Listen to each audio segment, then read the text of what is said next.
Hey y'all, Steve Schiller here from HeroHeroes.com and the World Voice Project. Been trying to get this video cut here for the last week or so. Want to get y'all 20 years ago in Iraq this week in mid-November and what was going on. Essentially, it was a lot of IEDs on our convoys in and around Mosul, outside of Mosul, and things going on with resupply. Things have gotten pretty bad at this point, starting in probably late August, early September, and now by August the weather's turning cold, wet, rainy, and days are shorter, nights are longer. And we've stepped up a lot of our convoy security and reconnaissance along the major supply lines in and around Mosul. And we keep getting hit. We're having some success, but it's still pretty nasty out there. We've had too many of our soldiers killed between the uprising here in the last couple of months. 2003, as the insurgents has started fighting back. Interestingly enough, looking through my notes, I can remember trying to get more understanding of how the cavalry troopers do our job, and have an understanding of what it's like to be a cavalryman with the ability to react, shoot, suppress, and providing security for either air movements or the ground movements in the convoy. And I can remember 5th Battalion Commander at the time had virtually zero experience in understanding how we operated. And I took her out. She was basically, she kind of proven herself to be tactically incompetent. And one of the ways I thought I'd teach her how to, how we operated, so she'd have a better understanding of how we worked.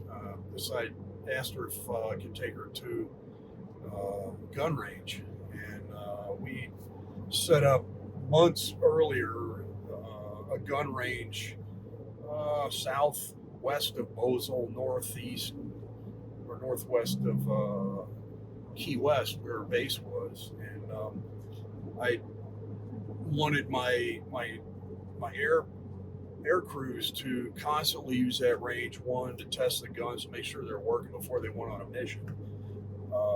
So they had confidence that if they were going to pull the trigger, thing was going to work. And secondly, I wanted them to maintain their proficiency, because they might go 2, 3 weeks, 4 weeks without an engagement. So I was pushing them hard to constantly use the guns and maintain their proficiency, so they were confident and competent with the weapon system when it came time to use it. So I had taken this commander out to the range, have her shoot, or at least watch me shoot, because she couldn't shoot from the other seat, but I watched her shoot. Watched her how we did engagements, and just how accurate we could be with our weapons. Because all that she'd known, and most people knew from the 20 years previously, U.S. Army aviation, was helicopter shooting from a hover, which is not accurate. It's not precise. It's not anything more than an area weapon suppression system. And we had changed that when we went to Iraq in early 2003. And the things that I'd done to train up for that, we shot more like the 160th did, even though we had Kiowas and we didn't have Little Birds. So took her to the range, and I can remember just how not only surprised she was at how accurate we could be, but how surprised she was what it felt like to shoot with a gun right outside your door. And I can remember looking and pulling the trigger, and as I was pulling the trigger, I looked over at her, and she just had her eyes closed and, didn't even want to look at the target. And all that to say that I really thought it was important that people who didn't do what we did, but were supported by us, understood how we worked, how we operated. And number one, it wasn't easy, but number two, we were good at what we did. And our cavalry troopers were by far the best at the time at what we did. I don't think just in the 101st, no doubt, but across Army aviation writ large. So I'm proud of those cavalry troopers and all the guys in 217 Cav back then. Reading through my notes, it just makes me proud to serve with all those guys, and how far they came in the year that I had them in command, and how far they came and how successful they were. A lot of it you can read in Jimmy's book, Cowboys Over Iraq. But that's what happened 20 years ago this week. I encourage all veterans to share your stories and share them at hereourheroes.com. Use the code Sabre06. You can sign up for free. Tell your stories there. You can share them with whoever you want.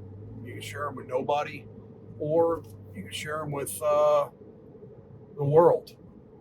I'm not one to share these, but I think it's important that veterans do understand that they have a repository for share, at least telling their stories, and then determining who and when they want to share those stories with. So again, see us again, hereourheroes.com. Sabre06 is your code. Thanks, y'all, and until next week, y'all have a great one. Eagle 6, Sabre 6, spot report.